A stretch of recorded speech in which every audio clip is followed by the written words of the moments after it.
Hello, friends. So today it's my great privilege and honor to speak to Dr. Christof Koch, one of the luminaries in the field of neuroscience and consciousness. You'll find all the appropriate links below after this conversation. But I'd like to start right away with asking you, first of all, thank you, Professor Christof Koch, for joining me today. Thank you Very, for having me, Deepak. yeah. It's a great honor. So, my first question is you've lived in several countries and many cultures.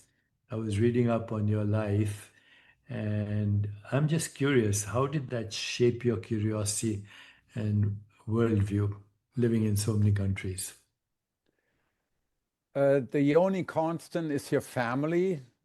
Otherwise, everything changes. The language, the culture, everything changes every 3 years. I grew up as a son of a diplomat. Yeah, so you move around. So you have to.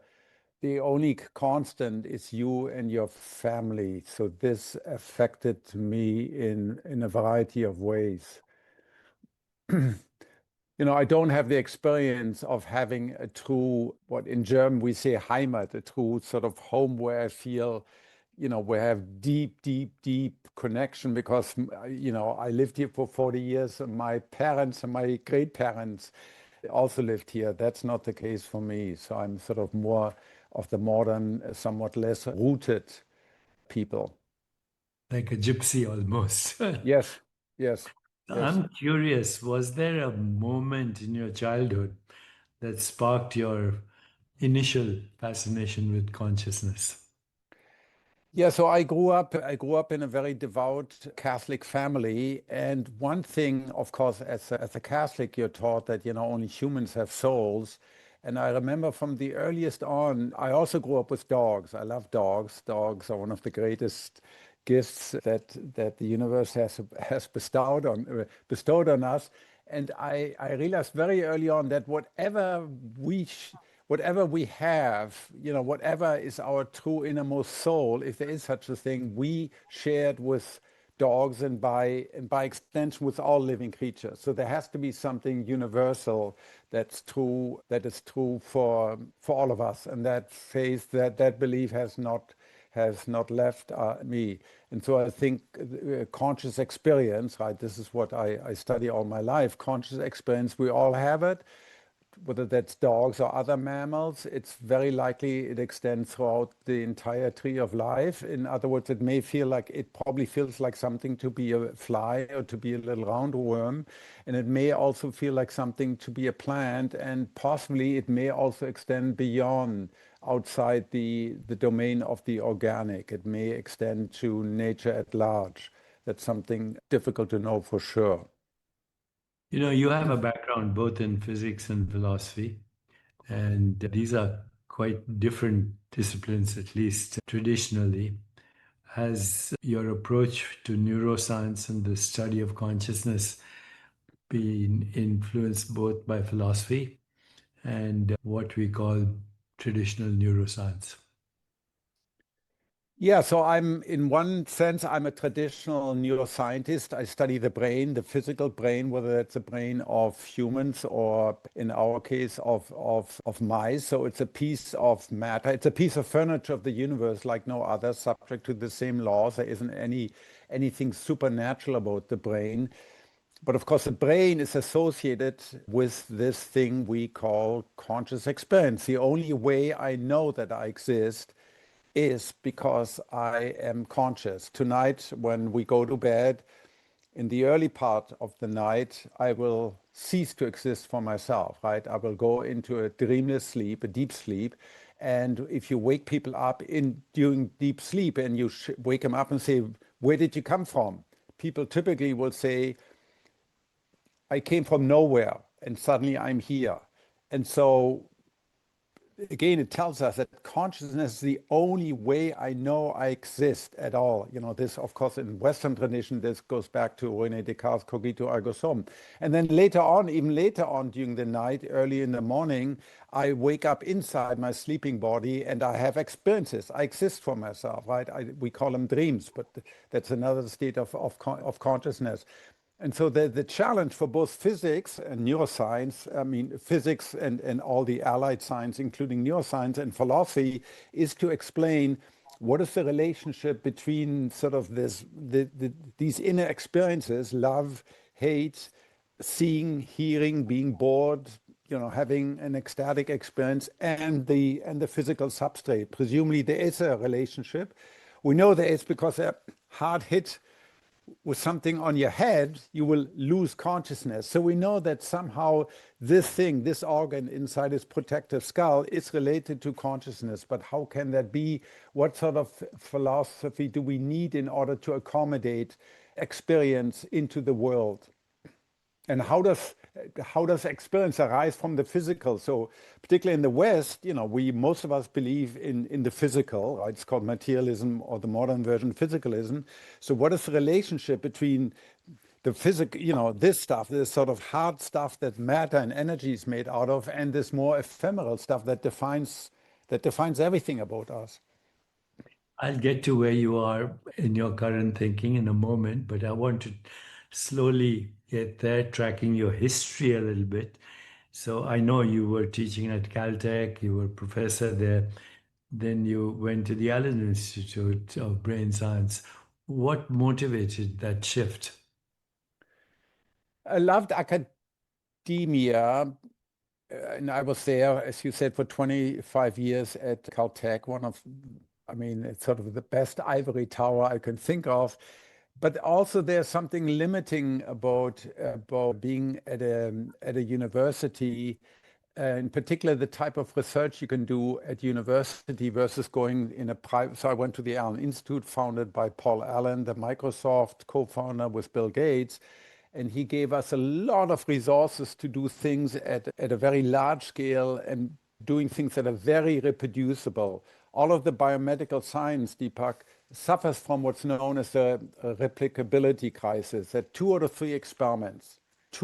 every three experiments can't be reproduced because of all sorts of reasons, primarily because we're dealing with a very, very complicated system, bodies and organs and brains. And that's true whether it's psychology or cognitive science or cell biology or neuroscience. These are all very, very vastly more complex than physical system, than purely system that physics studies like electrons or black holes. And that makes them very difficult to study. And in a university, typically you're limited. You have a small lab and a small budget, and you can only do smallish experiments that very often fail to be reproducible.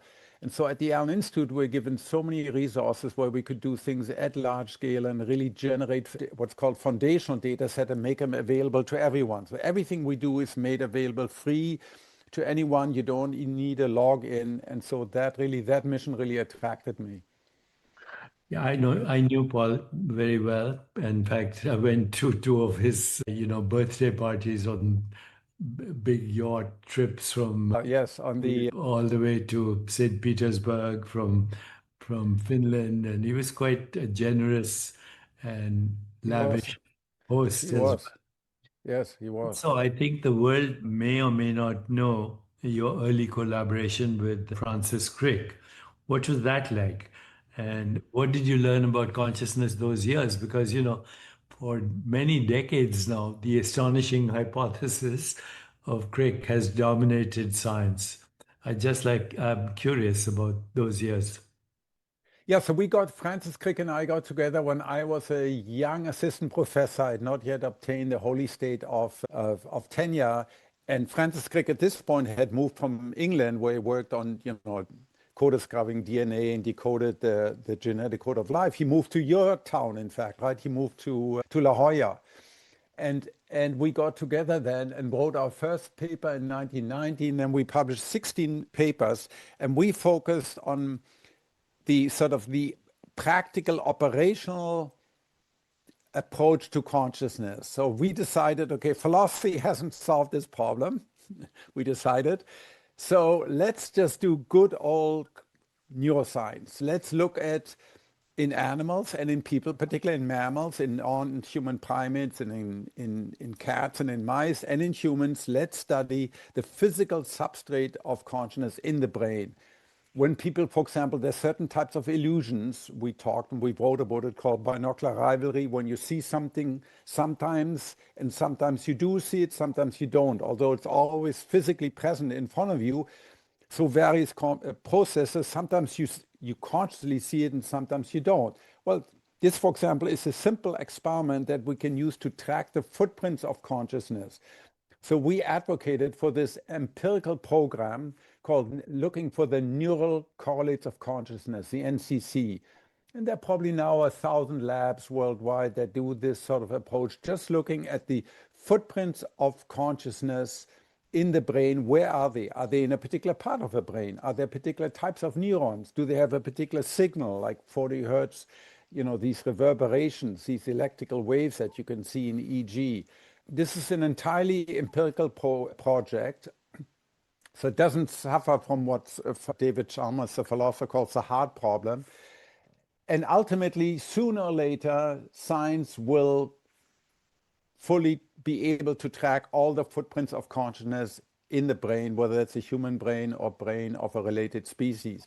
And so we will be able to say, if you see something consciously, well, these neurons are active. And if you hear something, or if you dream about it, maybe the same neurons will be active, but less. And if you hear about it, or if you have a voice, let's say you're schizophrenic, you hear a voice, although it's not there, these neurons will be active. So this is something that we advocated for, leaving aside the much more challenging philosophical issues, like why should this type of matter, if for example, if it's true, as it appears to be, that certain types of electrical signals that resonate at 40 hertz, if they're associated with consciousness, why these and not those? Why 40 and not 30, or 50 hertz? What is it magical about 40, right? And of course, you can ask that about anything. And anytime you have a particular footprint, you've identified a correlate of consciousness, you have to ask, well, why this and why not that? And we realized that. We realized this is not answering all questions people want to know, but at least it's an empirical step forward on the road to trying to solve the mind-body problem. And he was very much into that and spent the last 16 years of his life, and I also with him, sort of talking about it, evangelizing about it, convincing people that this was a doable project.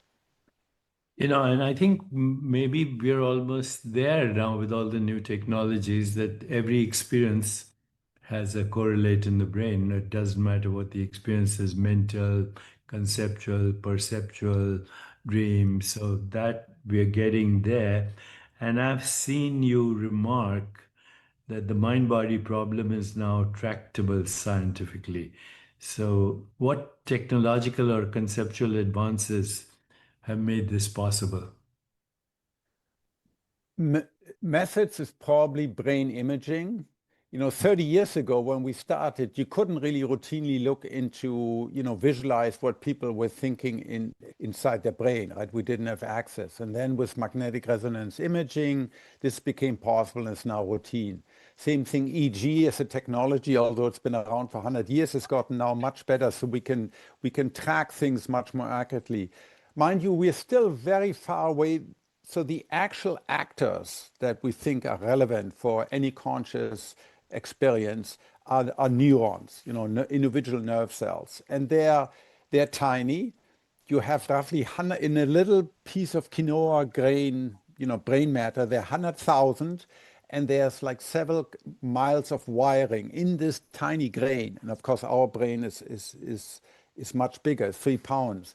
And so, and from the outside, behind its protective skull, we don't access neurons. Sometimes you can do that if you're a neurosurgeon. You have to put electrodes into the brain, and you can listen sort of to the electrical discharge pattern of individual neurons. But the vast majority of experiment, we don't access neurons. So all we see sort of is a distant echo of their activity.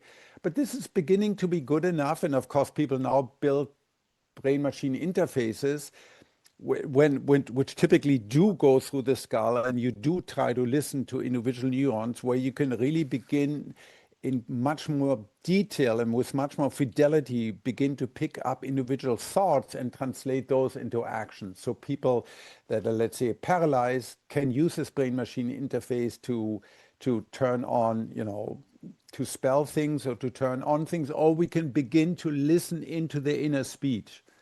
This is new. So this is the ever-growing neurotechnology that enables us to do this. And of course, this is just going to get better. I keep up with all this literature, your work, the philosophical aspect of it from David Chalmers and others. And recently, and I'll towards the end, I want to share some experiments with you in consciousness, which come from yogic traditions and Eastern wisdom traditions. But before we get there, I'm curious about what you think about integrated information theory as one of the theories of consciousness. I see it's becoming very popular. I always felt that information was a derivative of consciousness rather than, leading to consciousness. But, there are a lot of lay people who'll be watching this. Would you explain what IIT really is and your Yes. and your take on it? Okay, so let me try. So information and integrated information is not the standard information in the Shannon sense that you send through a channel where you have a sender and a receiver. Because in the brain, of course, there is no receiver. There isn't a little homunculus that, is the true Christof. And I need to communicate this information to this homunculus. Somehow consciousness seems to be connected to the brain. And so it has to, the meaning that I derive, the fact that when I say, these glasses is not a random object, they have a particular meaning for me. Or when I tell you 9/11, that has a particular meaning to all Americans, right? This has to be derived from the brain itself. So integrated information is an approach that says, it starts with consciousness. First and foremost, consciousness exists for itself, and it has certain features. It is, for example, very structured. Even if I look at a blank, even if I look at the darkest of night, no light whatsoever, well, there's already left and right and up and down, and there's close by and far away. It is definite. It is one experience. It is very specific. An experience of seeing nothing, black, is very different from seeing this scene or from seeing the sun or from smelling. And so you can derive a few essential properties that any conscious experience has, and then translate them into so the other thing about IIT that makes it different from any other theory, it's very fundamental. It says what exists, only what causes can exist. This goes back to a remark made in Plato. Only what can have a causal power upon others exists, and consciousness ultimately is having the causal system like the brain or like a computer, anything else, having causal power upon itself, being able to determine its own future. My current state determines what I'm going to think of next and next and next. So in that sense, any complex physical system like a brain has a certain amount of causal power, and that's ultimately what consciousness is. So it's very different than most theories of consciousness and say, that are computational motivated. They say consciousness has a function, and once I replicate that function, for instance, in a computer, like in a large language model, that computer will therefore be conscious. There's nothing else to explain. And so therefore, the debate today is, well, aren't machines already conscious, like ChatGPT 5.0? It's very clever. You can ask it what it thinks. You can ask it what it feels. You can even ask it, isn't it true that most people think you're not conscious? And GPT will tell you, oh, I know, most people will think I'm just an algorithm predicting the next word, but I have conscious states. And so some philosophers say that's it. You've explained all there is to explain. It just behaves just like a person. A person's conscious, therefore a computer is conscious. And IIT takes a very different stance. It says, no, you have to look under the hood. You have to look at actually the way the system is wired and built from the inside. And computers, if you look at where the rubber hits the road at the level of the CPU, where actually the transistors and the diodes, where the little packets of electrons get shuttled around, it's radical different from from the architecture of the brain. And so therefore, digital machines, in fact, IIT says digital machines will never be conscious. They will never feel like anything. They can do anything we can do, and very soon they can do it better than we can do, but they will never be what we are, which is sentient, which is conscious.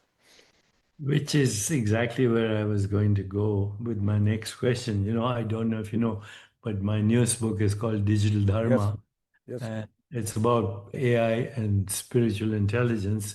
And I have my own digital twin right now that can answer questions on consciousness, etc. And I use AI a lot. There's a digital Deepak. Yeah, it's called Deepak Chopra AI, and it Oh, I have answers to.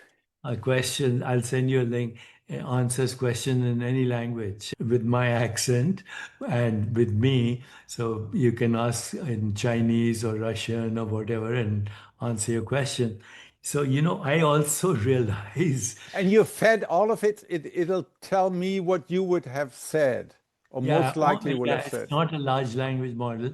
I have 97 books, so I've fed them all. And then I fed every interview, every video, everything I've done in the media, every article written. So basically, it's a RAG model, a small language model. It doesn't hallucinate. And it only expresses my point of view, obviously.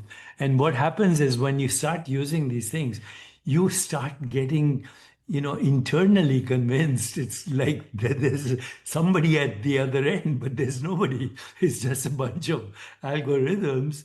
But once you develop a relationship with it, including myself, you get so bamboozled by the technology that you think maybe there's some conscious being out there, but it isn't. It's just all mathematically constructed algorithms and large language models which put together everything: physics, mathematics, philosophy, biology. It's quite remarkable how AI can help us access the minds of Plato or the Buddha or Eastern philosophers or scientists like yourself. So which was actually leading me to a question, which is, what do you think will be the plausible impact of artificial understanding on our understanding of consciousness and the mind, if any? Most Because people, AI is here to stay. It's not AI going. is here to stay, and as you just expressed it so well, they bamboozle us, and it becomes also because our sense of agency and attribution, right? Humans attribute, this is just how we evolve. So we will attribute consciousness to these machines. And I think all in all, I don't believe this is a good development for humanity because it'll sort of dehumanize us. Because not only can they do things better and faster and soon cheaper, but they're even sentient. So, what's left for us? Right? They're clearly sort of, many people would articulate the next step on the evolutionary ladder, and we're just going to be left behind, right? So I cannot help. I know it's here to stay. I take advantage of it because it's so powerful. But in terms of the impact on humanity and on our sense of being, of living in this miraculous, transcendent world, I'm not sure it's good for that.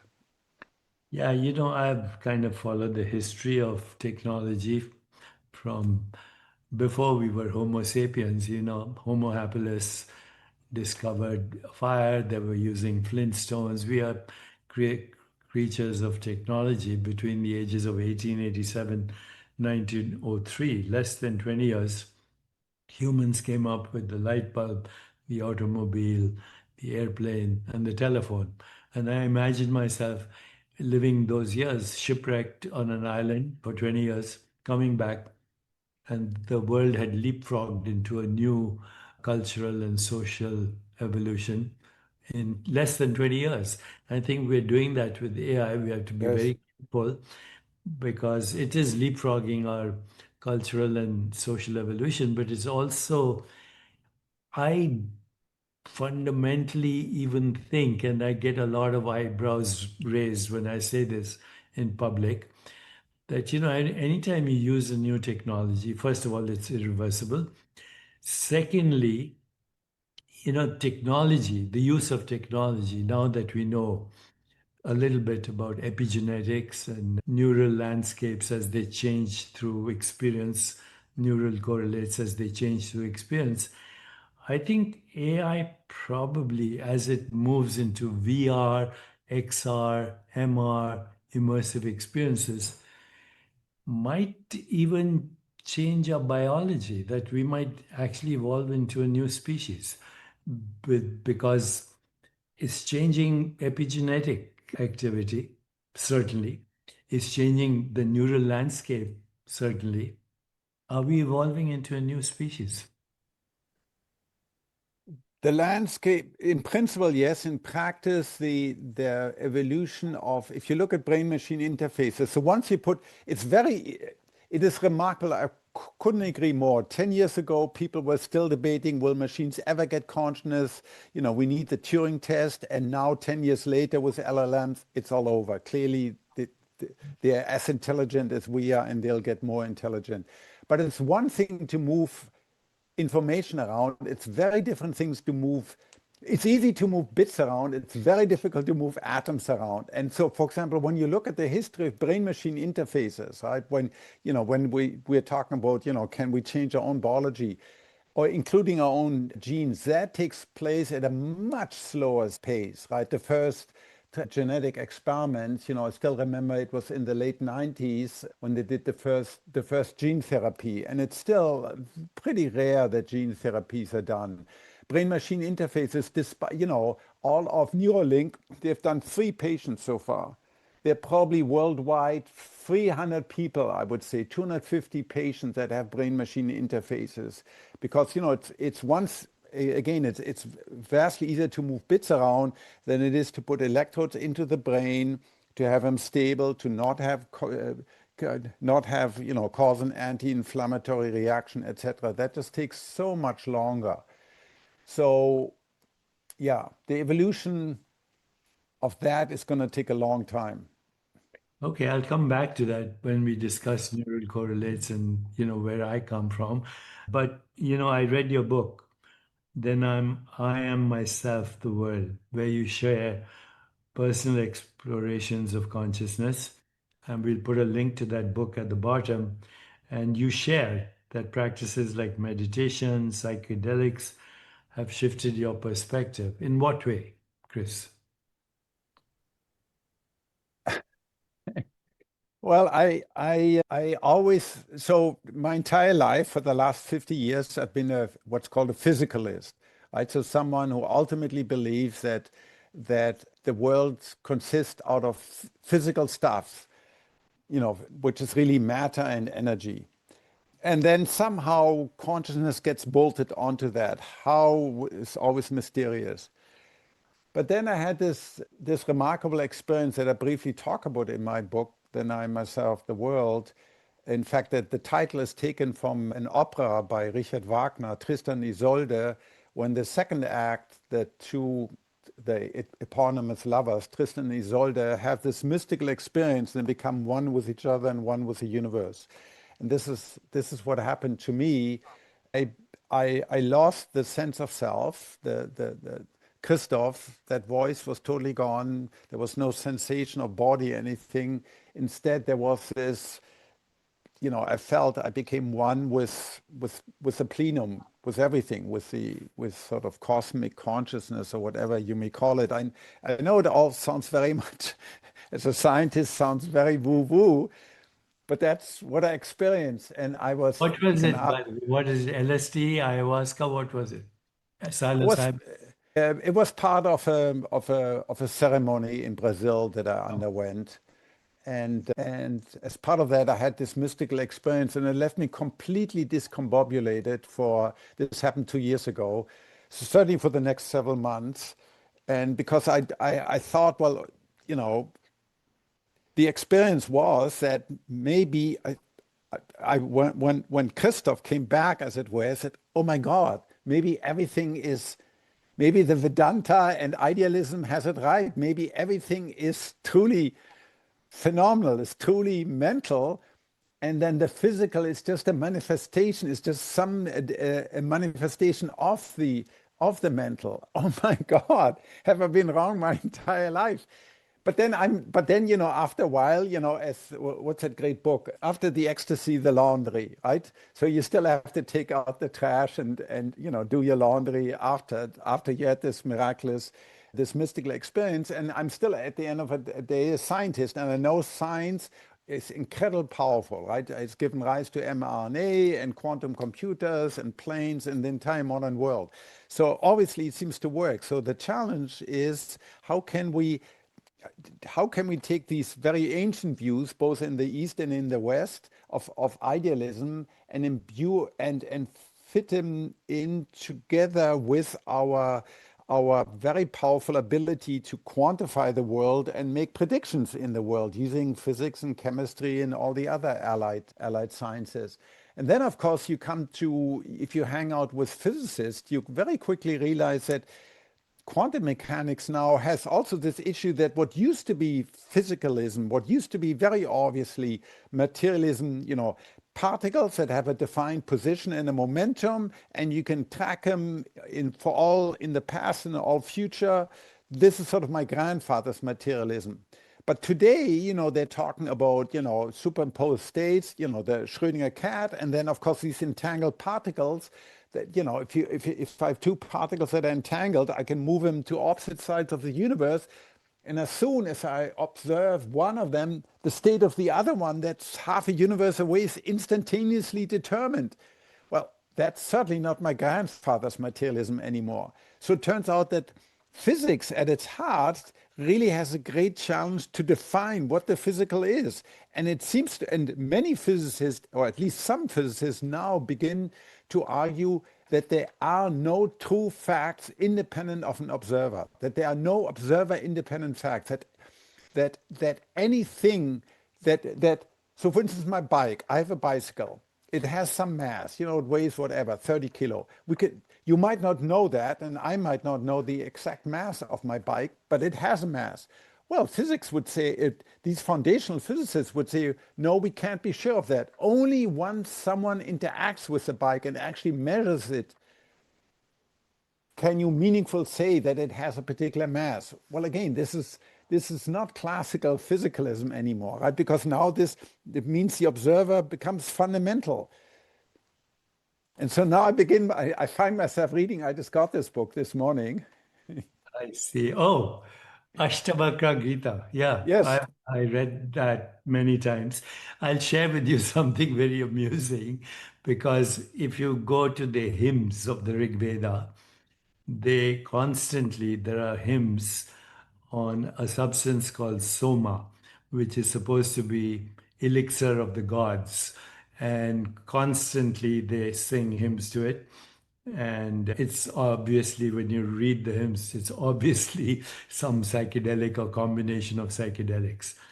And in my personal ruminations, I came to the conclusion that when Moses fed manna to the Israel, Israelites. there's probably fungus in it. And also that when Jesus converted the water into wine, the jars probably had fungus in it too. So all these so-called miracles of religion based on psychedelic experiences. But the reason I'm sharing this with you is, when my father died many years ago, 20 years ago, in India, there's a custom where after the body is cremated, you take the ashes and you take them to get the Ganges, the source of the Ganges, etc., etc. So me and my brother were in a car, like assume a taxi, Uber kind of car. And when we got to the Himalayas, we saw these holy men, and they all looked like they were in some other dimension. Dimension. And so my brother, who was the dean of Harvard Medical School at that time, education, and very, very, very academic, unlike me, he said, what are they taking, these guys? And, the taxi driver, he said, Soma, sir, Soma. So my brother said, can we get some? I said, no, sir, you have to be enlightened. So it's a requirement that you first understand Become. consciousness and then you take Soma. But before we get to that, have your studies and your new views and your reading and your experiments, have they changed your views or influenced your views on free will? Because, quantum uncertainty certainly opens the door to free will. Yeah, I do believe, but even without quantum mechanics, so according to integrated information theory, I have free will. Not always, not all the time, of course, but as an adult, free will would mean the following. I come to a fork in the road. I can do A or I can do B, right? I can do this or I cannot do this, okay? I deliberate about it. I say, okay, let me think about it. If I do A, these are the consequences. This is ethically right or wrong. If I do non-A, let's say I do something else B, then these are its consequences. I then freely, in this sense, I'm free. I then freely choose to do A versus B. And then, I execute, I actually do A and B. That, according to integrated information, maximizes the causal, this is what conscience does. It manipulates the causal power.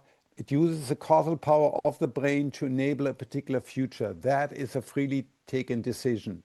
Is it subject to constraints? Yes. If I'm very hungry, I'm more likely to chew, to eat something. If someone puts a gun to my head, again, it's not free. So there are many conditions when it's not free, but in principle, under IET, I am free. It is not my brain that chooses A versus B. It is my consciousness that chooses A versus B, and therefore it is free. It is a So, freely taken decision. one final question before I want to share with you some experiments that come from the yogic tradition. But if you could solve one remaining mystery of consciousness in your lifetime, which would it be and why? Well, so one of the things we're doing, we're building, I started a company to detect consciousness in patients that are behaviorally unresponsive. Right, so this is a practical problem. This is where the rubber hits the road. You have a cardiac arrest or hemorrhage or TBI, traumatic brain injury. You're in the clinic, you're unresponsive, you're in the ICU, your eyes are open, you're unresponsive. And we now know that a quarter of these people, although they're unresponsive, you ask them, sir, can you hear me? You pinch them very hard at the fingernail, they don't withdraw their finger. And of course, many of them, the doctor, after 4, 5, 6 days, will initiate the question with the family, is this what they would have wanted? And most of the time, they withdraw life support. We now know that 25% of these patients are conscious. So we are developing ways to actually test, measure that consciousness. So we can detect this patient may be unresponsive, but is actually there. They're actually there. They might be able to hear you, but they might be unable to have the cognitive wherewithal, or they might be unable to execute because their motor structures have been destroyed. Okay, and so what I would want to know is really down at the molecular, at the cellular level, what are the actual minimal mechanisms that are jointly sufficient for any one conscious experience. Just because I care about biophysics a lot, this is what I've done my entire life. I want to know what are the types of, if you want, vibration or mechanisms that are very specifically involved in seeing or in hearing or in dreading or in fearing. What are they? It's sort of, most people don't care about that, but it's a question on this, this relationship between the mental and the physical. I want to push the physical as close as I can to the mental. That's sort of my personal goal as I a think that's a biophysicist. beautiful goal. And I want to share a couple of stories before I move to Vedanta and Buddhism and some of the other modes of knowing and experience that are quite practical, actually. But I want to share two stories with you, which you might find implausible, or maybe you might have sympathy for them, because there's a lot of fascination, particularly in the West, with these days with so-called out-of-body experiences. Never mind that we can't explain the in-body experience. You said earlier Yes. there's no homunculus here looking out the world, so we can't explain the in-body experience, but we are fascinated by the out-of-body experiences, near-death experiences, psychic powers, extrasensory perception, non-local dormant abilities. And if we believe now that the current science says that local realism is dead, you just explained entanglement. So if local realism is dead, then no experience is either extraordinary or ordinary because they're all, in a way, inexplicable with the physicalist model anyway. Uh, Yes. Integrated information theory and panpsychism, which I see that you're very sympathetic to, getting close to truth, but not quite there.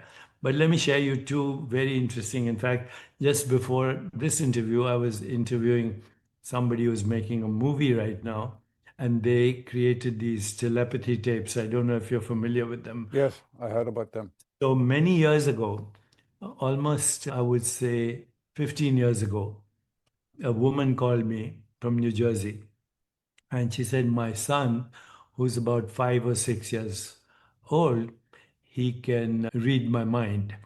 And I said, why do you say that? She said, because he calls me up and he says, why were you saying this about me to so and so, etc.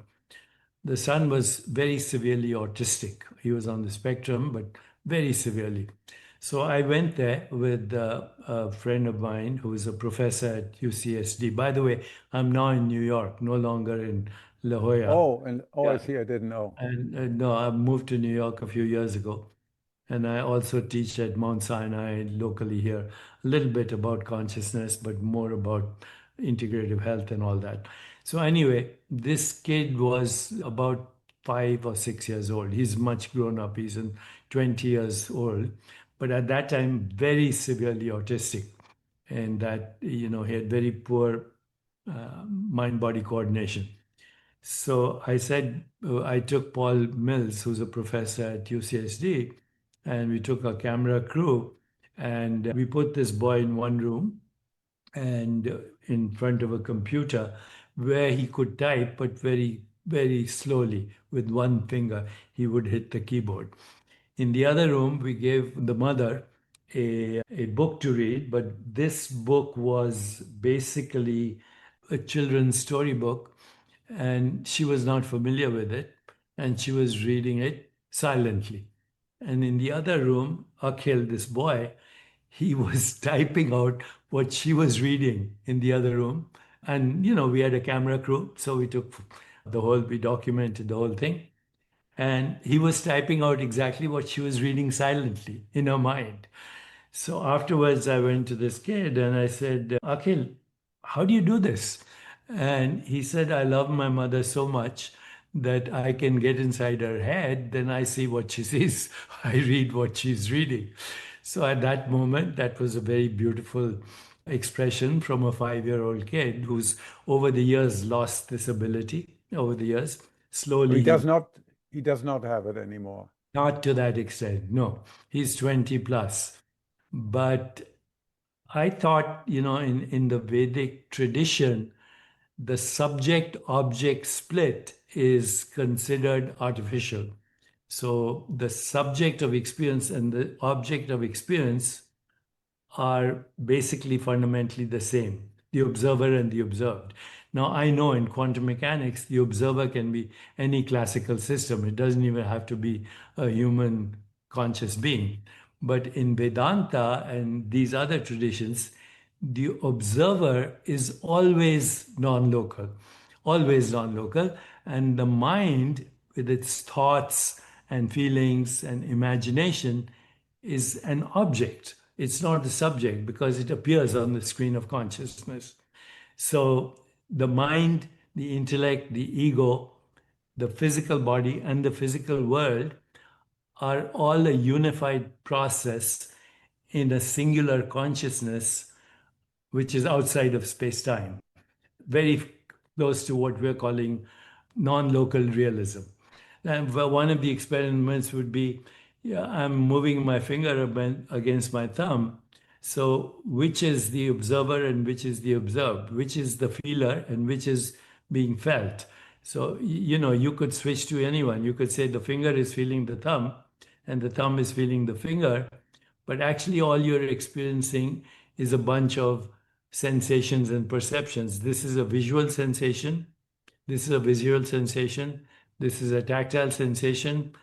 And it's all happening in one awareness.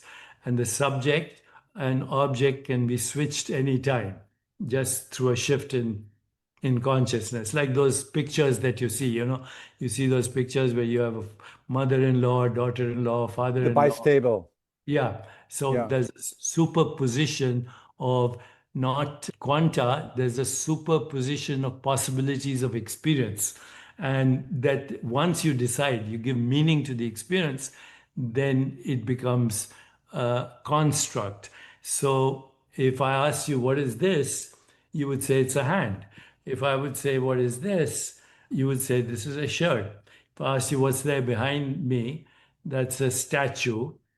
But according to Vedanta and Buddhism, those are concepts, mental concepts. In fact, they don't even refer to the physical body as the physical body. They call it the conceptual body.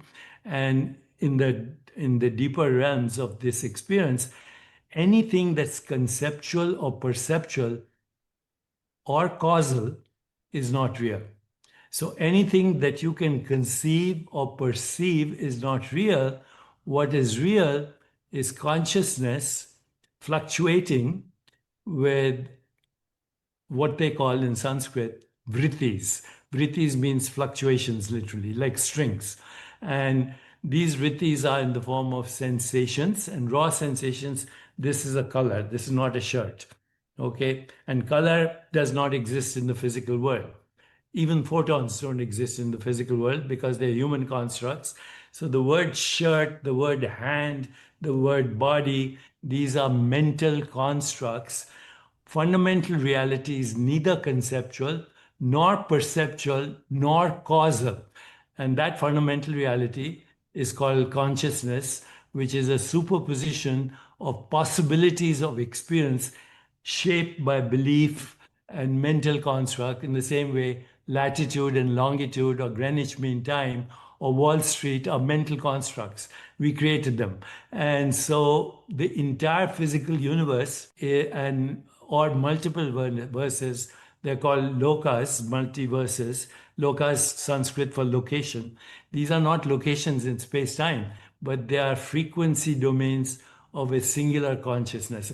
And when you read Schrodinger's original, 1948, when he wrote his book, What is Life, it's very interesting that he compared his equation, Schrodinger's equation, which is obviously the most famous equation in physics, all those dilemmas, Schrodinger's cat, etc.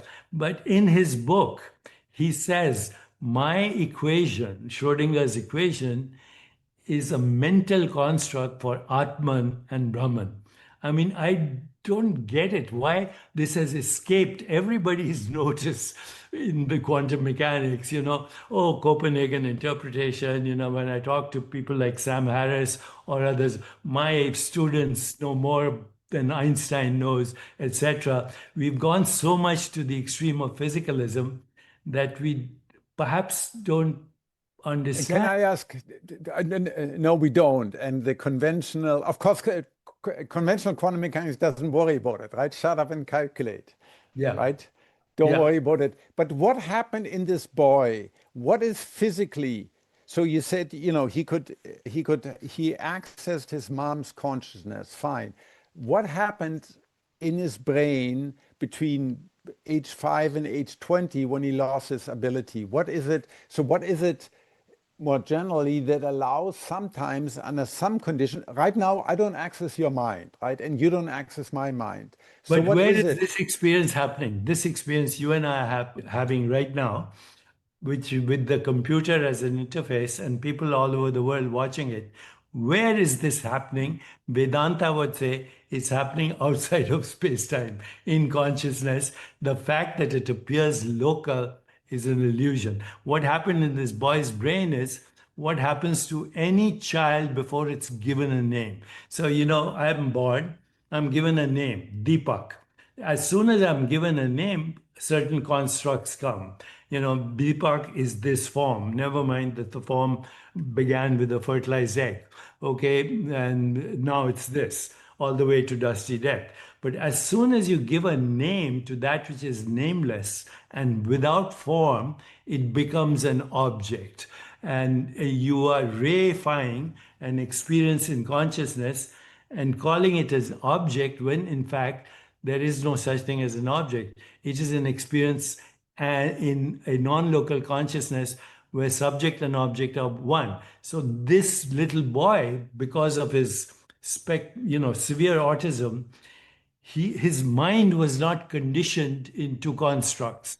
Oh, I see. And You think so it depended on him having autism because you're saying in a regular kid of 5 year old, he would have already developed such a concept of himself. correct. As soon as the boy gets a name, stories about who am I, Indian, I'm Hindu, this is my economic status, language. So, what is reality without language?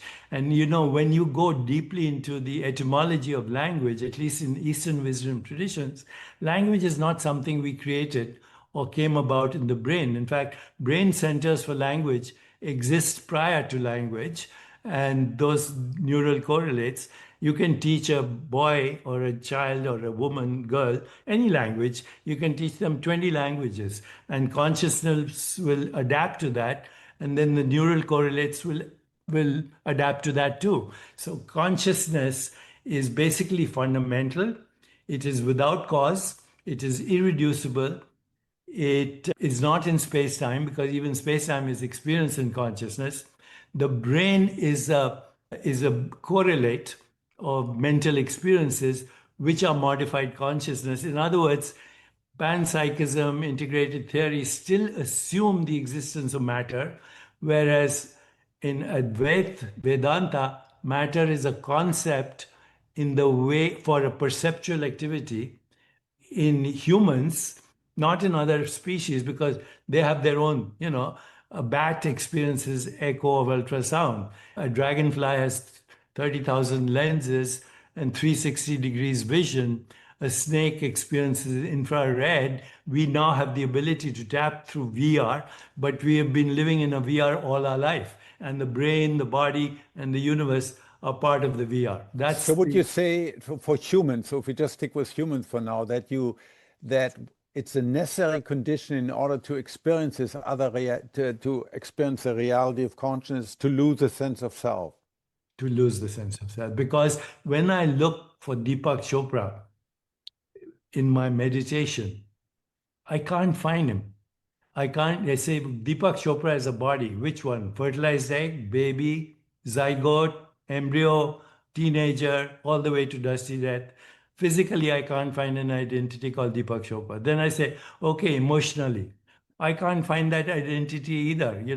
Unless I get stuck at 8 years of identity, then I can run for president, at least in the US. You freeze your identity at 8. But identity is changing. My physical, my emotional, my intellectual, every conversation I have, my identity shifts. So I don't have an identity.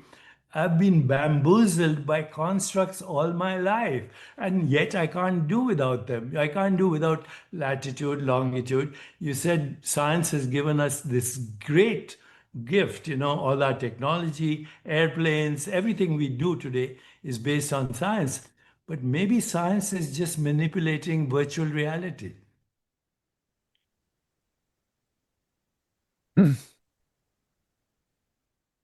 Yeah, meaning that the matter and energy itself are manifestations of this deeper phenomenal reality. Yeah, and matter and energy are human constructs in the same way as latitude, longitude, Greenwich Mean Time, or Wall Street, or nation states.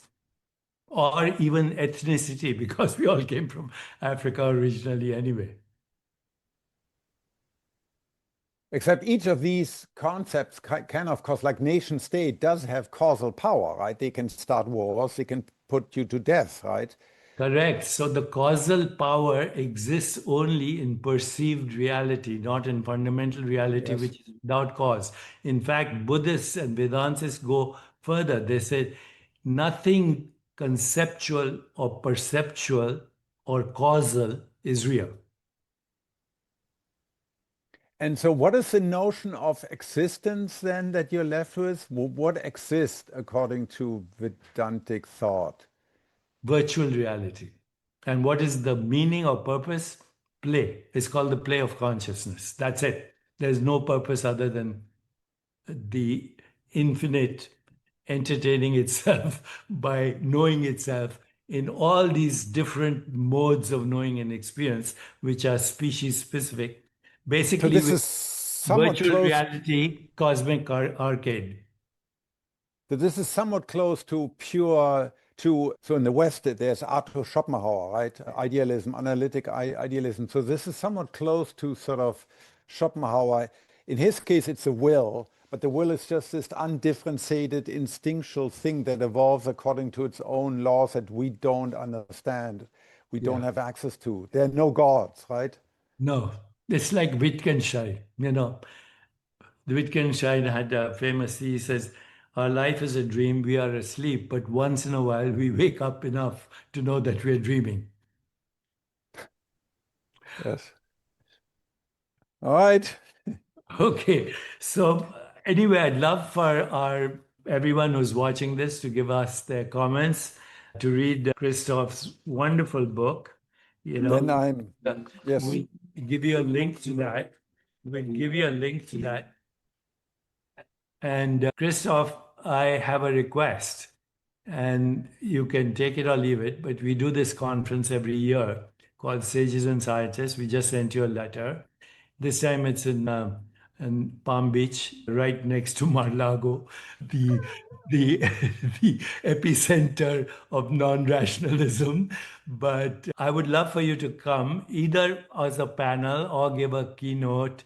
We'll of course cover every expense, and it gets a lot of attention globally. And I'd Thank like you. to, Thank you very much. yeah. Thank you. Okay. Thank you Thank very you much very much for for having this me. wonderful conversation. I hope you are happy with the conversation. Namaste. Thank you. Namaste. Okay. Thank you. Tell me, so is this so someone just recommended this to me, Swami Sarva Savapriyananda. Priyananda. Yeah, Yeah, he's very good, by the way. And this book goes to the extreme of what we have been discussing. But basically, it goes to if you can conceive it and perceive it and give it a cause, it's not real. Fundamental reality is incomprehensible as consciousness, but without it, there's no comprehension of anything. okay, I will read it. Yeah, He really, I you enjoyed know, my conversation with him, and he yeah, no, recommended he's this. very good. He's very good. I have another book I'm reading now, which is a history, and I'll send it to you. This is the book, and it says, "When we cease to understand the Oh, world." I have it. I read it. I love it. It's great. It's great. Brilliant, isn't it? Yeah, It's a wonderful book. When we cease to understand the world, exactly where he talks correct. about, in fact, Heisenberg. One of the key Yeah, chapters is involves Heisenberg. Yeah. yeah. And he's written a new book called The Maniac, which is also very good. It's about Johnny von Neumann. But this is his first, and I think his better book. It's great. Yeah, When we enjoy. cease to understand the world. Exactly. We can predict in quantum mechanics, we can predict the world with more and more accuracy. But in physics, we understand less and less. That's so true. Well, thank you very much. Thank you And very much, we'll be Deepak. in touch. Thank Okay. you. Take care. Bye bye. Yeah.